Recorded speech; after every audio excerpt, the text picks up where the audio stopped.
Hi guys, कैसे हैं आप सब। गाइस, आज हम आपको 2 स्टोरी सुनाएंगे। पहली स्टोरी है अनिल की खतना स्टोरी और दूसरी स्टोरी है अंकित की पनिशमेंट स्टोरी। तो स्टोरी एंड तक सुनिएगा और स्टोरी अच्छी लगे तो इसे लाइक और शेयर भी कीजिएगा। तो स्टोरी स्टार्ट करने से पहले आप सब मेरे चैनल पर नए हैं तो चैनल को सब्सक्राइब कर लें और पास में लगे बेल आइकन को भी प्रेस कर दें ताकि हमारे हर नए वीडियो की नोटिफिकेशन आपको मिलती रहे। और कमेंट में ज़रूर बताइएगा कि आपको दोनों स्टोरीज में से किसकी स्टोरी ज़्यादा अच्छी लगी। तो स्टार्ट करते हैं अनिल की स्टोरी। अनिल ने हमें रिक्वेस्ट किया था कि मैं उनकी खतना स्टोरी यूट्यूब पर आप सबके साथ ज़रूर शेयर करूं। अभी अनिल की एज 27 साल है और आज से 8 साल पहले अनिल का खतना हुआ था। अनिल के बड़े भाई कोलकाता में सेटल हैं और वो प्राइवेट सेक्टर में अच्छा जॉब करते हैं। अनिल ने अपना ग्रेजुएशन कोलकाता से पूरा किया है। ग्रेजुएशन के दौरान अनिल हॉस्टल में रहने के बजाय अपने भाई के घर पर ही रहता था। इससे अनिल के साथ साथ उसके भाई और भाभी को भी फ़ायदा हुआ था, क्योंकि अनिल के भैया अपनी नौकरी में बिज़ी होने के कारण घर की केयर ठीक से नहीं कर पाते थे। तब अनिल को घर की जिम्मेदारी लेनी पड़ी। इसी वजह से अनिल की भाभी उससे प्यार करती थी और अनिल से 7-8 साल बड़ी होने के बावजूद अनिल और उसकी भाभी अच्छे दोस्त बन गए थे। सब कुछ ठीक चल रहा था कि अनिल को एक प्रॉब्लम हुआ जो वो किसी से शेयर नहीं कर पा रहा था। प्रॉब्लम ये हुआ कि अनिल की नुनू में बहुत खुजली होनी शुरू हो गई थी और अनिल थोड़ा शर्मीला किस्म का था। इस वजह से किसी डॉक्टर के पास जाके ट्रीटमेंट कराने की हिम्मत अनिल में नहीं थी और खुजली की प्रॉब्लम धीरे धीरे बहुत ज़्यादा होने लगा था। और अनिल की भाभी बार बार अनिल को अपना प्राइवेट पार्ट को खुजलाते हुए देखी थी। तो एक दिन अचानक अनिल के कमरे में आई और कुछ देर इधर उधर की बातें की। फिर अनिल की भाभी ने पूछा क्या उसे कोई प्रॉब्लम है। भाभी ने फिर से अनिल से कहा अगर कोई परेशानी हो तो वो अपनी भाभी से बता सकता है, इसमें शर्माने वाली कोई बात नहीं है। अनिल कुछ बोलता उससे पहले ही उसकी भाभी ने बोला कि उन्होंने कई बार अनिल को अपना प्राइवेट पार्ट खुजाते हुए देखा है, तो अब शर्माओ मत, बताओ क्या हुआ है, तभी तो वो अपने प्यारे देवर की हेल्प कर पाएंगी। तब अनिल ने अपनी भाभी को सब बताया तो उसकी भाभी ने कहा साफ़ सफाई ठीक से नहीं करते होंगे।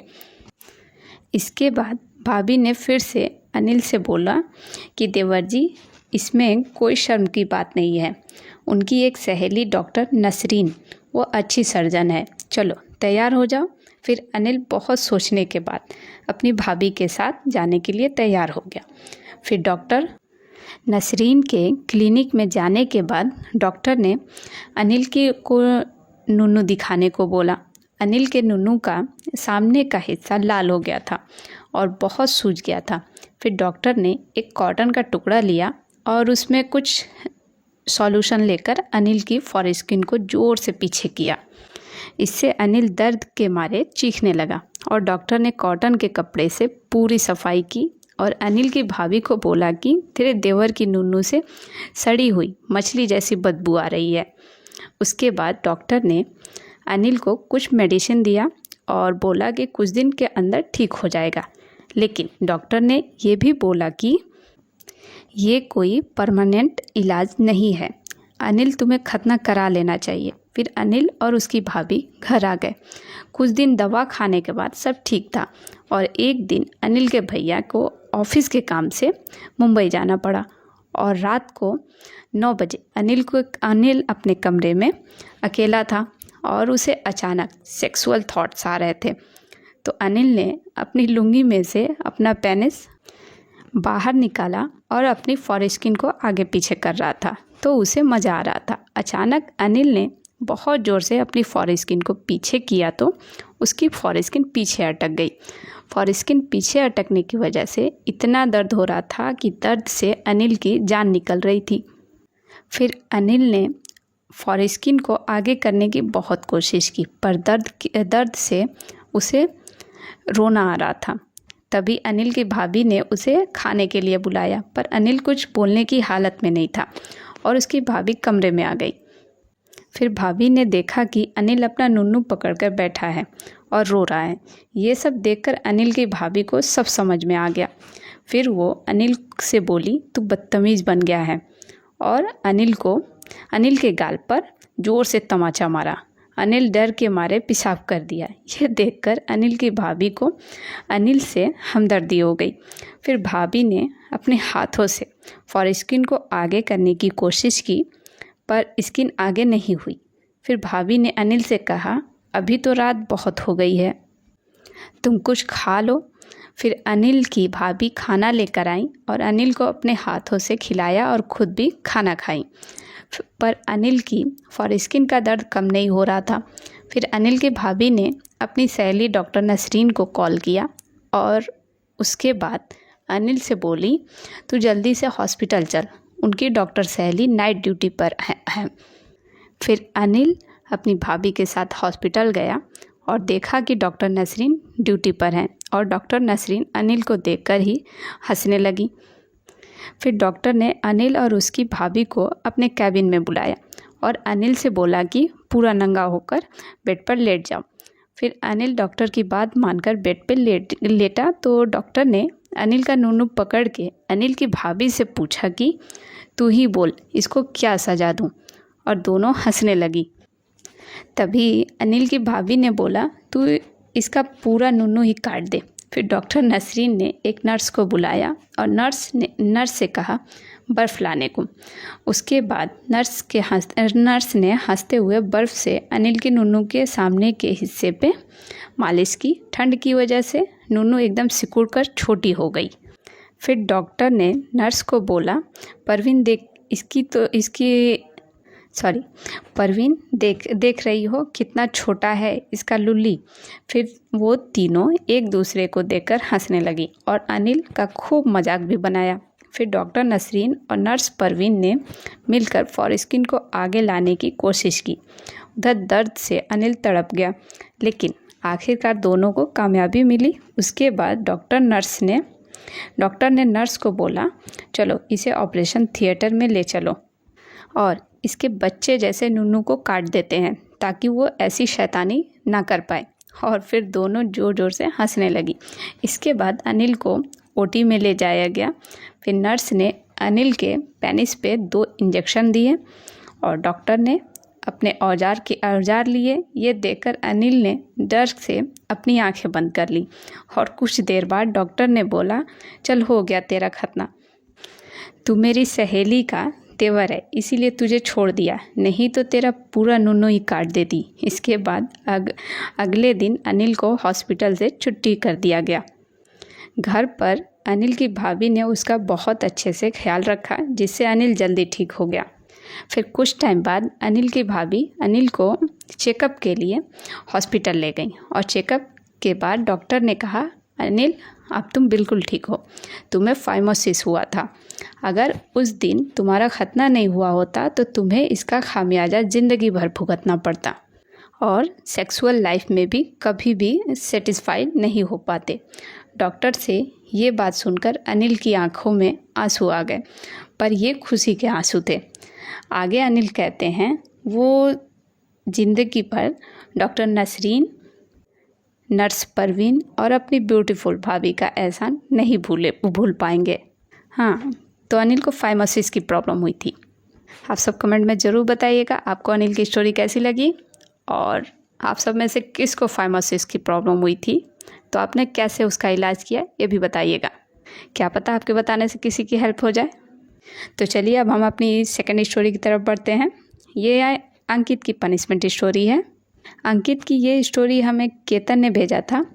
अंकित बहुत ही हैंडसम लड़का था। कॉलेज की काफ़ी लड़कियां अंकित से इम्प्रेस थी।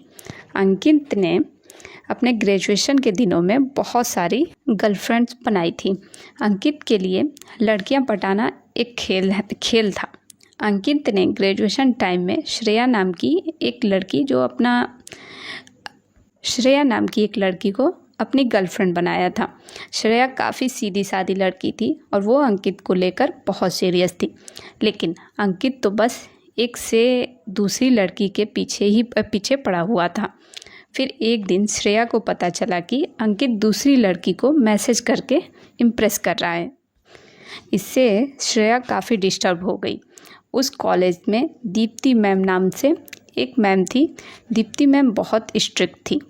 फिर एक दिन दीप्ति मैम ने नोटिस किया कि श्रेया काफ़ी डिस्टर्ब है 3-4 दिनों से, और दीप्ति मैम ने श्रेया से पूछा तो श्रेया ने सब सच सच बता दिया।